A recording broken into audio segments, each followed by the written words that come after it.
سلام دوستان، خوش آمدید به آکادمی صعود. در این کانال ما درباره یوتیوب، کسب درآمد آنلاین و ساختن آینده بهتر با اینترنت صحبت میکنیم. اگر شما هم دوست دارید از اینترنت و یوتیوب درآمد داشته باشید، اینجا جای درستی آمدید. یکی از سوالهایی که خیلی ها از من میپرسند این است: آیا میشود بدون نشان دادن چهره در یوتیوب موفق شد؟ بعضی ها دوست ندارند چهرهشان در اینترنت دیده شود. بعضی‌ها خجالت می‌کشند جلوی دوربین صحبت کنند و بعضی‌ها فقط با موبایل ساده کار می‌کنند. اما خبر خوب این است که خیلی از کانال‌های بزرگ یوتیوب اصلاً چهرهشان نشان نمی‌دهند. در این ویدیو می‌خواهم 5 ایده عالی برای کانال یوتیوب بدون چهره را با شما شریک کنم. اولین ایده ساختن ویدیوهای آموزشی است. مثلا میتونی درباره موبایل، اپلیکیشن ها یا حتی آموزش های ساده زندگی ویدیو بسازی. خیلی از کانال های آموزشی فقط از صفحه موبایل یا لپتاپ فیلم میگیرند. ایده دوم ویدیوهای داستانی یا دانستنی است.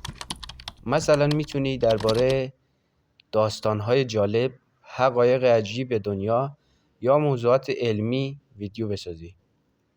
در این نوع ویدیو فقط تصاویر و صدا استفاده می شود. ایده سوم کانال های انگیزشی است. در این نوع کانال ها معمولا سخنرانی ها، تصاویر انگیزشی، موسیقی استفاده می شود. ایده چهارم ویدیوهای مقایسه ای است. مثلا مقایسه موبایل ها، مقایسه کشورها یا مقایسه افراد مشهور. ایده پنجم کانال های سرگرمی است. مثلا ویدیوهای جالب، اتفاقات عجیب یا کلیپ های خنده‌دار. همانطور که دیدید برای شروع یوتیوب لازم نیست حتما چهره نشان بدهید. با یک موبایل ساده و کمی خلاقیت می توانید شروع کنید. اگر شما هم دوست دارید درباره یوتیوب، تولید محتوا و کسب درآمد آنلاین بیشتر یاد بگیرید، حتما کانال آکادمی صعود را سابسکرایب کنید.